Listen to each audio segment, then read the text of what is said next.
नमस्कार दोस्तों। आज के इस वीडियो में हम लोग कैलकोलिथिक फेज 2 का अध्ययन करने जा रहे हैं। कैलकोलिथिक फेज 2 का संबंध सिंधु घाटी सभ्यता से है और इस सभ्यता का अध्ययन हम प्राचीन भारत के अंतर्गत ही करते हैं। सिंधु घाटी सभ्यता जो है यह विश्व की प्राचीनतम सभ्यताओं में एक है। दोस्तों, विश्व की प्राचीनतम सभ्यताओं में एक कहने का मतलब हमारा ये है कि सिंधु घाटी सभ्यता जब भारतीय उपमहाद्वीप में फली फूली, उसी टाइम पीरियड में विश्व में और भी कई सभ्यताएं फल फूल रही थी, जैसे ग्रीक की सभ्यता, मेसोपोटामिया की सभ्यता इत्यादि।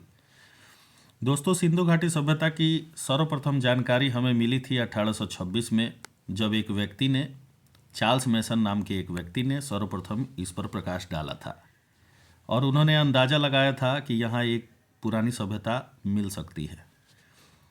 1826 के बाद वर्ष था 1853 और 1853 के वर्ष में अलेक्जेंडर कनिंघम नाम के एक व्यक्ति ने हड़प्पा का पुनः सर्वे किया और उन्होंने भी अपने मत परोसे कि यहाँ एक पुरानी सभ्यता मिल सकती है।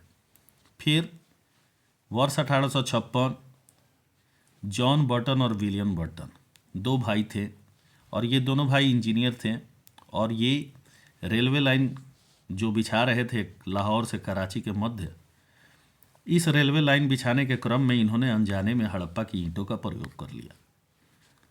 दोस्तों, 1856 ईस्वी में अलेक्जेंडर कनिंघम ने दोबारा हड़प्पा का सर्वे किया और 1861 ईस्वी में भारत में, वर्ष 1861, यह बात याद रखिए हमेशा कि वर्ष 1861 वह महत्वपूर्ण ईस्वी है जिस ईस्वी को भारतीय पुरातत्व विभाग यानी ASI की स्थापना भारत में हो गई। ASI कहने का मतलब है आर्कियोलॉजिकल सर्वे ऑफ इंडिया। इसकी स्थापना भारत में 1861 में हो गई और ये किस गवर्नर जनरल के काल में हुई? तो दोस्तों, ASI की स्थापना भारत में लॉर्ड कैनिंग के टाइम पीरियड में हुई। लॉर्ड कैनिंग उस समय भारत के गवर्नर जनरल हुआ करते थे, उसी टाइम पीरियड में। और फिर अलेक्जेंडर कनिंघम को हम ASI के जनक के रूप में जानते हैं। इस बात को हमेशा याद रखें कि ASI का जनक कौन? तो अलेक्जेंडर कनिंघम। दोस्तों, सन 1921 में सर जॉन मार्शल ने दयाराम साहनी को हड़प्पा में उत्खनन करने की अनुमति दी। सर जॉन मार्शल उस समय पुरातत्व विभाग के निर्देशक हुआ करते थे और उन्होंने एक दयाराम साहनी नामक इतिहासकार को हड़प्पा सभ्यता खोदने के लिए उसकी खुदाई की परमिशन दी। सन 1922 में जॉन मार्शल ने रखालदास बनर्जी महोदय को मोहनजोदड़ो साइट को खोदने की इजाज़त दे दी। जब ये दो क्षेत्रों की खुदाई हो गई, यानी सन 1921 में हड़प्पा प्रकाश में आ गया और सन 1922 में जब मोहनजोदड़ो की खुदाई संपूर्ण कर ली गई, तो 1924 में विधिक रूप से सर जॉन मार्शल ने, जो पुरातत्व विभाग के निर्देशक थे, उन्होंने ब्रिटेन में छपने वाली एक पत्रिका जिसका नाम था इंडियन एंटीक्यूज, ये ब्रिटेन में छपती थी और इस पत्रिका का नाम था इंडियन एंटीक्यूज। और इस साप्ताहिक पत्रिका में, एंटीक्यूज पत्रिका में सर जॉन मार्शल ने एक बहुत बड़ी घोषणा की और वो घोषणा थी कि पूरे विश्व के लोग इस बात से परिचित हो जाइए कि भारत में भी एक पुरानी सभ्यता मिलनी प्रारंभ हो गई है, जिसके प्राथमिक साक्ष्य हमें हड़प्पा और मोहनजोदड़ो से मिले हैं। जब उनकी ये घोषणा हो गई तो दोस्तों, भारतीय उपमहाद्वीप इतिहासकारों की पहली पसंद बन गया और सारे इतिहासकार इसकी खुदाई से रिलेटेड चीज़ों को पता लगाने के लिए और इस हड़प्पा को प्रकाश में लाने के लिए, हड़प्पा संस्कृति को प्रकाश में लाने के लिए भारत की ओर दौड़ पड़े। ये थी कहानी इसके खुदाई से संबंधित। इस तरह सन 1921 के पहले हड़प्पा का कोई साइट हमारे पास नहीं था और उस टाइम पीरियड पे अगर किसी बच्चे से पूछा जाता कि क्या भारतीय इतिहास पढ़ने में तुम 1921 के पहले हड़प्पा सभ्यता के किसी साइट को जानते हो क्या, तो उसका आंसर होता नहीं। यानी 1921-1922 से पहले हड़प्पा सभ्यता प्रकाश में नहीं आई थी।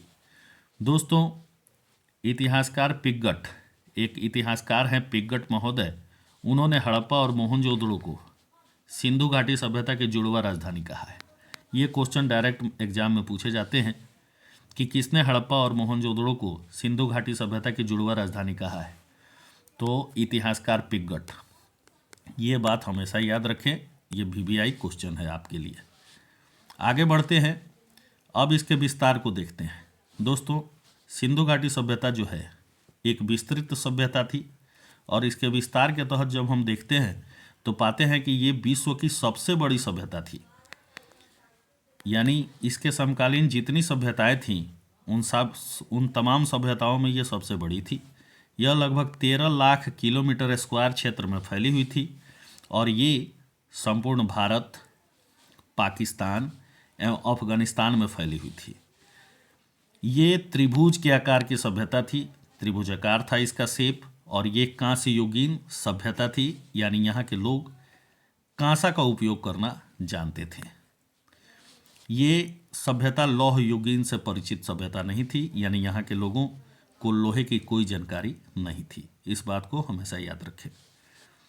दोस्तों, इसके विस्तार की अगली कड़ी जब हम देखते हैं तो पाते हैं कि इसका जो उत्तरी सीमा है वो कश्मीर में, जम्मू कश्मीर में मांडा में पड़ता है। दक्षिणी सीमा इसकी दैमाबाद जो महाराष्ट्र में पड़ती है, परवरा नदी के किनारे, और पश्चिमी सीमा जो है इसकी आलमगीरपुर, पूर्वी सीमा है यूपी में, पूर्वी सीमा आलमगीरपुर यूपी में जो हिंडन नदी के किनारे है, और फिर है पश्चिमी सीमा जो सुतकांजेंडो है, सुतकांगेडोर, जो दास्क नदी के किनारे बलूचिस्तान में पड़ती है। नदियों से रिलेटेड भी क्वेश्चन पूछे जाते हैं।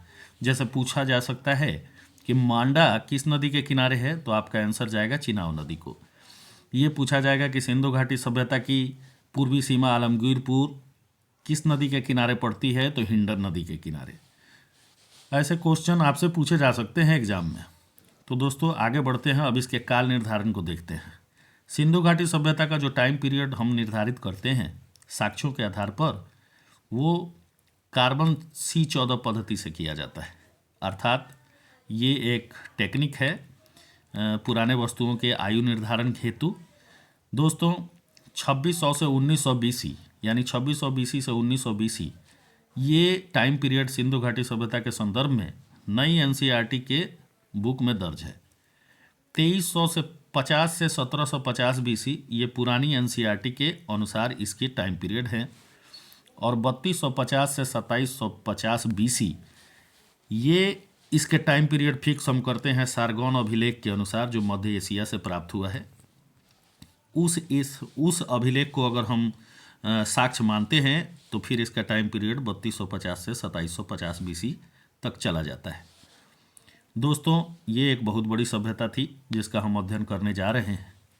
इसके कुछ महत्वपूर्ण स्थल हैं। सबसे पहले हम इन स्थलों को देखेंगे और फिर बारी बारी से हम पता लगाएंगे कि ये कहाँ है, वर्तमान क्षेत्र में इनका किन क्षेत्रों से संबंध है। तो देखिए, पहला साइट है इसका हड़प्पा। सिंधु घाटी सभ्यता का। और हड़प्पा जो है ये मोंटगोमरी जिला यानी पाकिस्तान, पंजाब में है। वर्तमान में ये साहिवाल जिले में है, रावी नदी के तट पर है हड़प्पा, और इसके उत्खननकर्ता दयाराम साहनी हैं। इन्होंने ही प्रथम बार हड़प्पा को खोजा था। यहाँ से हमें R37 कब्रिस्तान मिले हैं। हड़प्पा जगह से हमें विदेशी की कब्र भी मिली है। हड़प्पा जगह से हमें इक्का गाड़ी का साक्ष्य मिलता है।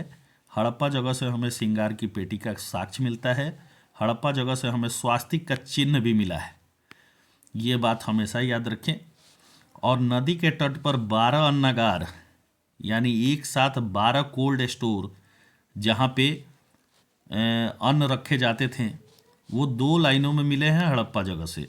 और इसी के बगल में अनाज साफ करने का चबूतरा मिला है, और इसी के पास श्रमिक आवास का भी साक्ष्य मिलता है जहाँ श्रमिक लोग रहा करते थे।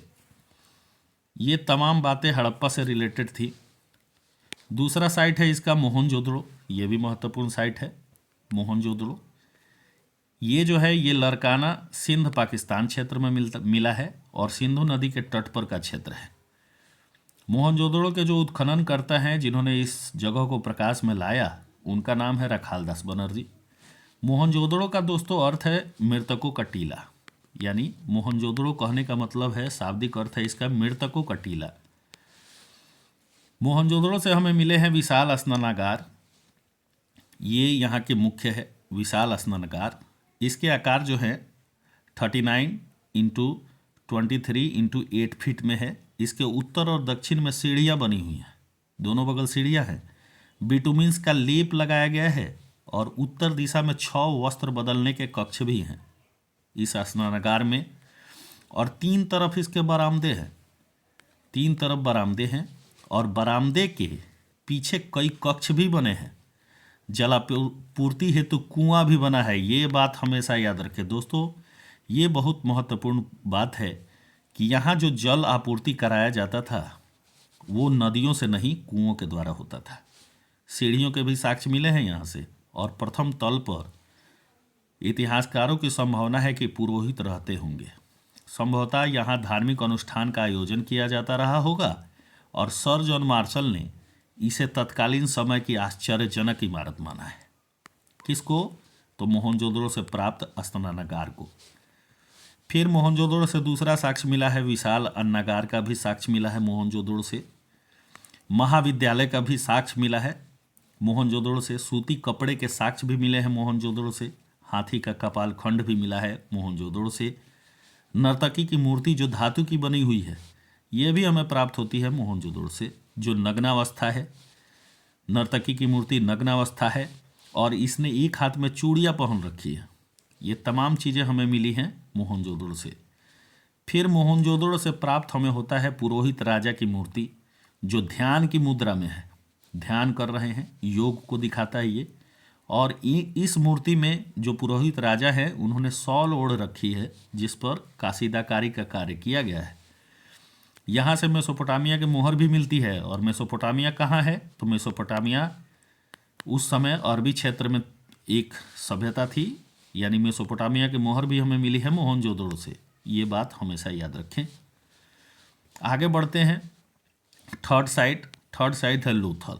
दोस्तों लोथल जो है वो आपका गुजरात में पड़ता है। ये भारत के अंदर का बात है, गुजरात में पड़ता है और भोगवा नदी के किनारे है। इसके उत्खननकर्ता जो हैं वो SR राव हैं, इनका भी नाम आप याद रखें। ये Ranganath Rao, SR Rao, that means Ranganath Rao. Lothal एक व्यापारिक नगर थी सिंधु घाटी सभ्यता में। लोथल एक व्यापारिक नगर हुआ करता था। यहाँ से गोदीवाड़ा यानी डॉकयार्ड का साक्ष्य मिलता है। गोदीवाड़ा उस जगह को बोलते थे जहाँ नाव जहाज आके लगते थे और वहाँ सामान लोड होता था, यानी डॉकयार्ड का साक्ष्य मिलता है लोथल से। और लोथल सिंधु घाटी सभ्यता की सबसे बड़ी कीर्ति है। ये गोदीवाड़ा का जो साक्ष्य मिला है लोथल से, वो सिंधु घाटी सभ्यता का सबसे बड़ा कीर्ति है। मनके बनाने का कारखाना भी मिला है हमें लोथल से। लोथल में मनके बनाने के कारखाने थे। चावल के साक्ष्य भी मिलते हैं लोथल से। और फारस देश की एक मोहर भी मिली है, जो गोलाकार बटन नुमा मोहर है, ये भी मिला है लोथल से। और दोस्तों घोड़े की मृण मूर्तियाँ, घोड़े की छोटी छोटी मिट्टी की बनी हुई मूर्तियाँ भी मिली हैं लोथल से। और चक्की के 2 पार्ट, यानी आटा पीसने वाले चक्की के 2 पार्ट भी मिले हैं लोथल से। और घरों के दरवाजे मुख्य मार्ग पर खुलते थे। एकमात्र यही वो जगह है जहाँ घरों के दरवाजे मुख्य मार्ग की ओर खुलते थे। नहीं तो सिंधु घाटी सभ्यता के हर जगह, हर साइट में जो घरों के दरवाजे थे वो मुख्य मार्ग पर नहीं खुलते थे, जबकि मुख्य मार्ग से पीछे की ओर खुलते थे। जबकि लोथल में एकमात्र अपवाद है लोथल, जहाँ ये इसके घरों के दरवाजे मुख्य सड़क पर खुला करते थे। चौथा साइट है धौलावीरा। धौलावीरा की जो स्थिति है ये गुजरात में है। जैसे गुजरात में लोथल था वैसे गुजरात में धौलावीरा भी है। इसके उत्खनन करता है रविंद्र सिंह बिष्ट। और यह शहर किसी नदी के किनारे स्थित नहीं है। नदी के बारे में इसमें याद करना नहीं है नदी का नाम। धौलावीरा जो शहर है वह 3 भागों में विभाजित है, पूर्व भाग, मध्य भाग और पश्चिम भाग।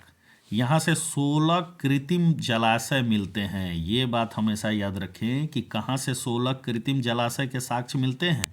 तो सिंधु घाटी सभ्यता के अंतर्गत धौलावीरा जगह से हमें 16 जलाशय कृत्रिम साक्ष्य मिलते हैं। स्टेडियम के साक्ष्य भी मिले हैं धौलावीरा से। स्टेडियम के साक्ष्य कहाँ से? तो धौलावीरा से। और सूचना पट जो पॉलिश युक्त है, जो प्रमाण देता है लेखन कला का, ये भी मिला है हमें धौलावीरा से। इस बात को हमेशा आप याद रखें, धौलावीरा। फिर पांचवा साइड है चहुंदड़ो। चहुंदड़ो जो है ये आपका कहाँ है? तो इसकी स्थिति भी सिंध में है। उत्खननकर्ता इसके हैं एनजी मजमूदार। और ये ऐसे इतिहासकार हैं, ऐसे उत्खननकर्ता हैं, इनकी हत्या डाकुओं ने कर दी थी। ये भी क्वेश्चन पूछा जा सकता है कि किस इतिहासकार, किस सिंधु घाटी सभ्यता से रिलेटेड इतिहासकार की हत्या डाकुओं ने की? तो आपका आंसर जाना चाहिए एनजी मजमूदार को। दोस्तों, चहुंदड़ो जो है यह एक औद्योगिक नगरी थी। मनके बनाने के कारखाने यहाँ से मिले हैं और कुत्ते द्वारा बिल्ली का पीछा करने का साक्ष्य यहीं से मिला है। ये मृण मूर्तियाँ मिली हैं, कुत्ते द्वारा बिल्ली का पीछा करने का साक्ष्य। फिर है छठा साइड सुरकोटाडा। सुरकोटाडा जो है ये गुजरात में है। घोड़े की हड्डियां यहाँ से मिली हैं और सिंधु घाटी सभ्यता के लोगों को घोड़े का ज्ञान नहीं था, इस बात को इस प्रमाण से काटा जाता है। फिर है कुनाल क्षेत्र। ये हरियाणा का क्षेत्र है कुनाल, और ये फेमस है। चांदी के 2 मुकुट यहाँ से मिले हैं। आठवां साइट है दैमाबाद, जो महाराष्ट्र में पड़ता है। दैमाबाद से धातु का रथ मिला है। और 9वां क्षेत्र है रोजदी, ये गुजरात में है और हाथी के साक्ष्य भी यहाँ से मिल चुके हैं। 10वां साइड है रोपड़। रोपड़ साइड 10वां है और यहाँ से मनुष्य के साथ कुत्ते को दफनाने के साक्ष्य भी मिले हैं। और फिर 11वां साइड है कालीबंगा। एक खोपड़ी जिसमें 6 छेद किए गए हैं, अर्थात इन लोगों को शल्य चिकित्सा का ज्ञान था, इस बात को प्रूव्ड करता है। दोस्तों, ये थे सिंधु घाटी सभ्यता के कुछ विशेषताएं और साइट से मिले हुए चीज़ों के बारे में अध्ययन। अब चलिए हम देखते हैं इसके मेन पार्ट्स को, मेन फीचर्स को। और सिंधु घाटी सभ्यता का जो मेन फीचर्स है वह है इसका नगर नियोजन। नगर नियोजन के संदर्भ में इसकी चर्चाएं पूरे वर्ल्ड स्तर पर होती है। दोस्तों, यह विश्व की प्रथम नगरीय सभ्यता मानी जाती है। सिंधु घाटी सभ्यता जो है विश्व की प्रथम नगरीय सभ्यता मानी जाती है और यह अपनी विशिष्ट नगर नियोजन के लिए प्रसिद्ध है। विशिष्ट नगर नियोजन के लिए प्रसिद्ध है। नगर इसके जो है वो 2 भागों में बटे होते थे। एक कहलाता था पूर्वी भाग और दूसरा कहलाता था पश्चिम भाग। पूर्वी भाग जो होता था यह आवासीय भाग होता था, यानी ये लोग इसका रहने के लिए उपयोग करते थे। और पश्चिमी भाग जो होता था, ये पश्चिमी भाग हिस्सा जो था दुर्गीकृत होता था, यानी घेर दिया जाता था और ऊंचे टीलों पर स्थित होता था पश्चिमी भाग। सड़कें इस सभ्यता में एक दूसरे को समकोण पर काटती थी। शहर ग्रिड पैटर्न पर बसे हुए थे। घरों के दरवाजे मुख्य मार्ग पर नहीं खुलते थे। अपवाद सिर्फ लोथल है, जिसके बारे में आप लोग देख चुके हैं। एक घर में सिंधु घाटी सभ्यता में लगभग 3-4 कक्ष होते थे। एक रसोई घर होता था, एक आंगन होता था। सिंधु घाटी सभ्यता के लोगों को क्या सीढ़ियों का ज्ञान था? उत्तर है था। सीढ़ियों का ज्ञान भी इन्हें था। कुछ घरों से कुओं के साक्ष्य भी मिले हैं और मोहनजोदड़ो से लगभग 700 कुएं प्राप्त होते हैं हमें। इन नगरों में, यानी सिंधु घाटी सभ्यता के नगरों में उत्कृष्ट जल निकासी व्यवस्था थी। उत्कृष्ट जल निकासी व्यवस्था थी और मुख्य मार्ग पर नालियों को साफ करने के लिए मेन हॉल बनाया दिया जाता था। मेन हॉल होता था। नालियों को ईंटों से ढक दिया जाता था और समानतः पक्की ईंटों का प्रयोग किया जाता था। ईंटों का आकार सिंधु घाटी सभ्यता में 4x2x1 होता था, यानी ईंटें बड़ी बड़ी होती थी। ऐसी थी नगर नियोजन की विशेषता सिंधु घाटी सभ्यता के अंतर्गत। सिंधु घाटी सभ्यता की राजनीतिक स्थिति पर जब हम प्रकाश डालते हैं तो हमें लिखित साधनों के अभाव होने के कारण इसकी राजनीतिक स्थिति की जानकारी स्पष्ट नहीं हो पाती है, यानी जानकारी का अभाव है हमारे पास। संभवतः लोगों के द्वारा इतिहासकारों का मानना है कि पुरोहित वर्ग के पास शासन का कार्यभार रहा होगा, यानी इस दौर में पुरोहित ही शासन का कार्य संभालते थे। संपूर्ण सिंधु घाटी सभ्यता में एक ही प्रशासनिक व्यवस्था रही होगी, ऐसा भी हमारे इतिहासकारों का मानना है। सामाजिक स्थिति, दोस्तों सामाजिक स्थिति के बारे में भी हमें संपूर्ण जानकारी प्राप्त नहीं होती है, कारण कि लिखित साक्ष्यों का अभाव है। लेकिन पुरातात्विक साक्ष्यों के आधार पर हम कुछ चीज़ों को प्रकाश में ला सकते हैं, जैसे कि सिंधु घाटी सभ्यता का जो समाज था वो मातृसत्तात्मक समाज हुआ करता था, और सिंधु घाटी सभ्यता में संयुक्त परिवार होते थे, एकल परिवार की कमी थी, यानी उस समय ज्वाइंट फैमिली सिस्टम चल रहा था। समाज संभवतः 4 भागों में विभाजित था। एक का नाम था पुरोहित वर्ग, जो प्रायः शासन कार्य में लगा हुआ था। दूसरा था व्यापारिक वर्ग, तीसरा था किसान वर्ग, और चौथा था श्रमिक वर्ग। श्रमिक यानी दास वर्ग। बड़ी मात्रा में सिंधु घाटी सभ्यता से हमें मातृ देवियों की मूर्ति मिली है, जो यह दर्शाती है, जो यह बताती है कि समाज मातृसत्तात्मक था। सिंधु घाटी सभ्यता के लोग शांति प्रिय लोग थे, क्योंकि अत्यंत कम मात्रा में हथियार बरामद हुए हैं। पुरुष और महिलाएं श्रृंगार करते थे, ये दोनों आभूषण पहनते थे। जवाहरात इन्हें पसंद थे। लोग शाकाहारी और मांसाहारी थे, पिछले सारे युग की जैसे पैलियोलिथिक, मेसोलिथिक और नियोलिथिक में हम लोग देखे थे कि लोग शाकाहारी और मांसाहारी दोनों थे, वैसे ही यहाँ भी है। शतरंज और मुर्गे की लड़ाई, शतरंज का खेल और मुर्गे की लड़ाई इनके प्रिय खेल थे। अंतिम संस्कार के तीनों विधियों का प्रचलन यहाँ था, यानी लोगों का पूर्ण समाधान भी होता था, आंशिक समाधान भी होता था, और दाह संस्कार भी किए जाते थे। दोस्तों सिंधु घाटी सभ्यता में आत्मा और पूर्ण जन्म में विश्वास लोग करते थे। लोथल से 3 व कालीबंगा से 1, लोथल से कितने तो 3, कालीबंगा से 1 युग्मित समाधान मिला है। युग्म मतलब 2 को एक साथ लिटाया गया। ये थी स्थिति सिंधु घाटी सभ्यता के समाज की। आइए अब देखते हैं सिंधु घाटी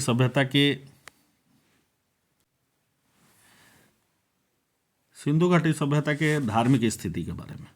दोस्तों सिंधु घाटी सभ्यता के अंतर्गत धार्मिक स्थिति जो हमारे सामने स्पष्ट होती है, स्पष्ट दृष्टिगोचर होती है, वो है, देखिए, प्राकृतिक बहुदेववाद, यानी लोगों का प्राकृतिक शक्तियों में विश्वास था।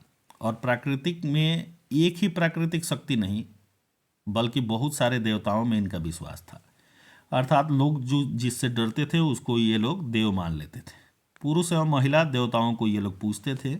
इस काल में देवताओं की मूर्तियाँ मिलती हैं, लेकिन मंदिर बनाना आरंभ नहीं हुआ था, यानी सिंधु घाटी सभ्यता में मंदिर नहीं थे, कोई भी मंदिर नहीं था। सिंधु घाटी सभ्यता के लोग अंधविश्वासी थे, इसके प्रमाण भी हमें मिल चुके हैं कई जगहों से। और ये जादू टोना टोटके में भी विश्वास करते थे। बलि प्रथा में विश्वास करते थे सिंधु घाटी सभ्यता के लोग। सिंधु घाटी सभ्यता के लोग बलि प्रथा में विश्वास करते थे। कालीबंगा से हवन कुंड भी मिलते हैं।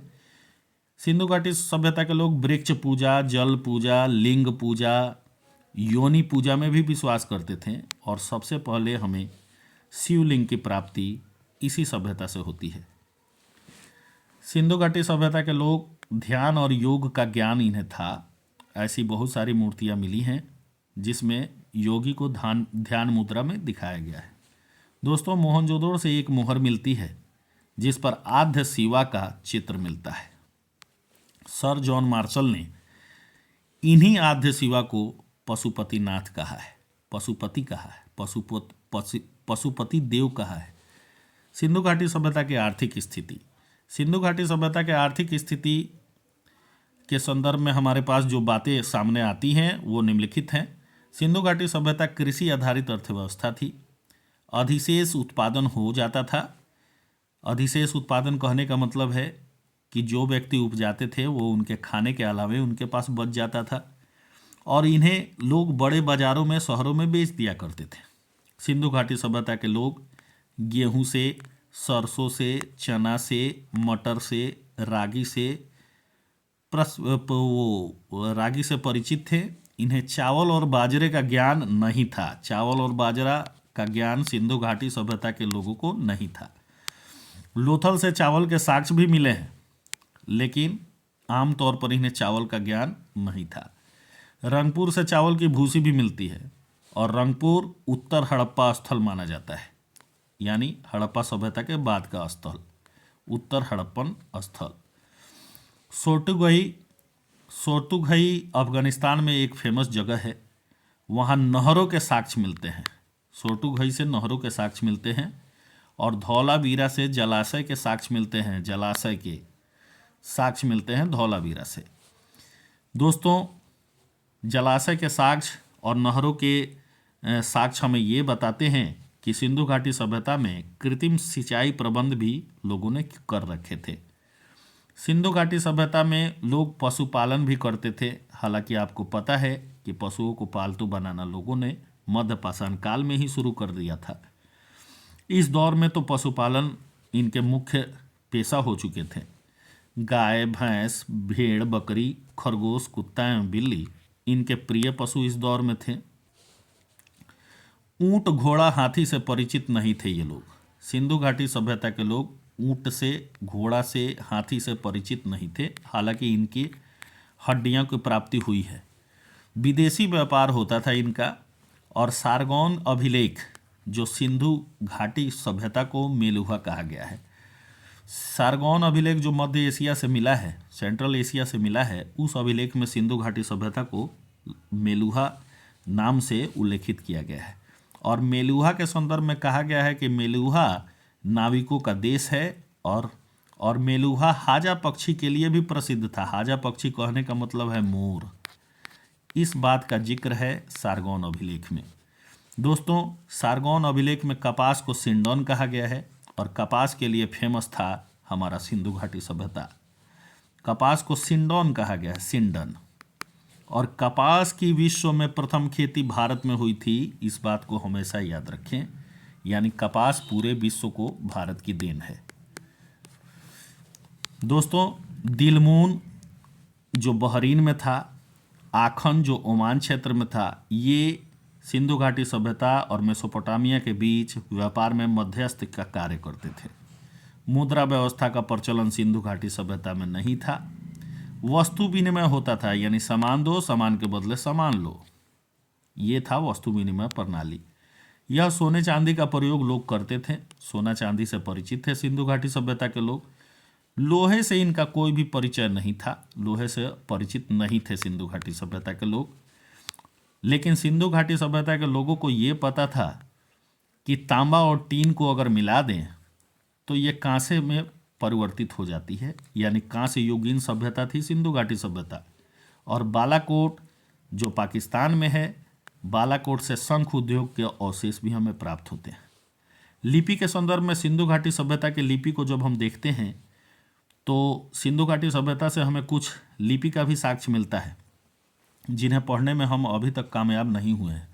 सिंधु घाटी सभ्यता में लिपि का ज्ञान तो था और इनकी लिपि थी भाव चित्रात्मक लिपि, जिसको दाएं से बाएं लिखा जाता था।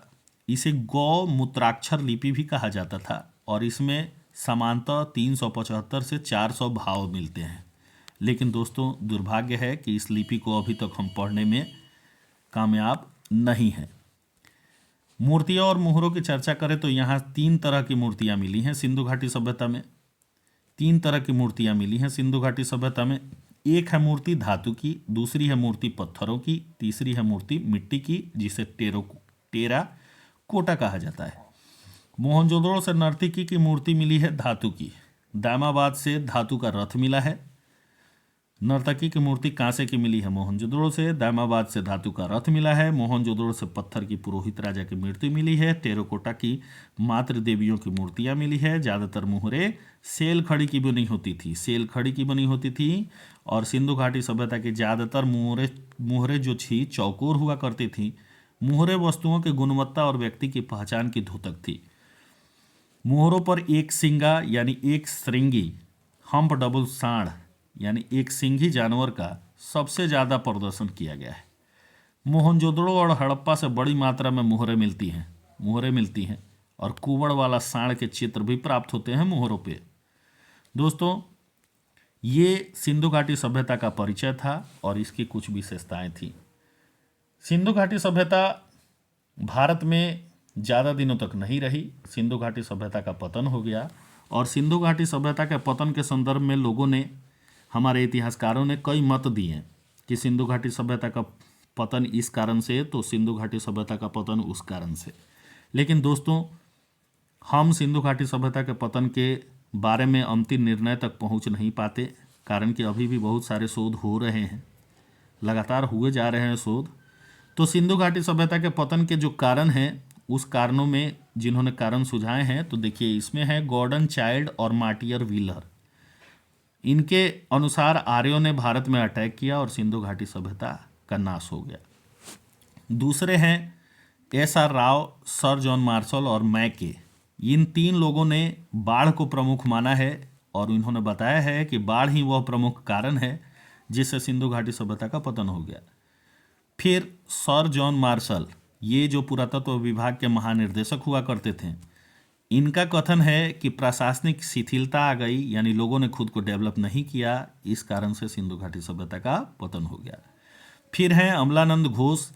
इनका मानना है कि सिंधु घाटी सभ्यता के टाइम पीरियड में जलवायु परिवर्तन हुआ और लोगों को अपने अपने शहर छोड़ के गाँव में शिफ्ट कर जाने पड़े।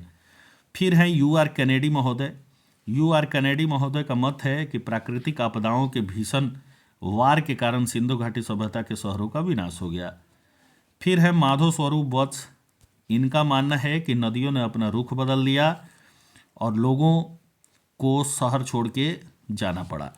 निष्कर्ष, इतनी विशाल सभ्यता जो भारत की पहली शहरी सभ्यता के रूप में डेवलप हुई थी, उस सभ्यता के पतन के लिए बहुत सारे कारण जिम्मेवार होंगे, उत्तरदायी रहे होंगे। सिर्फ एक कारण को निष्कर्ष में दे देना हमारे लिए उचित नहीं है। दोस्तों, कालीबंगा, राखीगढ़ी और धौलावीरा ये पूर्व हड़प्पाकालीन स्थल भी थे और हड़प्पा में भी थे। रंगपुर रोजदी ये भी हड़प्पाकालीन स्थल हैं और उत्तर हड़प्पाकालीन स्थल हैं। इस बात को हमेशा आप ध्यान में रखिए। अगले वीडियो में हमारी मुलाकात वैदिक काल में होगी और इतिहास की श्रृंखला एक कड़ी और आगे बढ़ेगी। तो कैसा लगा मेरा वीडियो? अगर अच्छा लगा हो तो आप लोग मेरे चैनल को लाइक करिए, सब्सक्राइब करिए, ताकि मैं और वीडियो लेके आपके समक्ष उपस्थित हो पाऊँ। ये वीडियो देखने से आपके कॉन्सेप्ट क्लियर होंगे इतिहास में, ये मेरा आप लोगों से वादा है। धन्यवाद।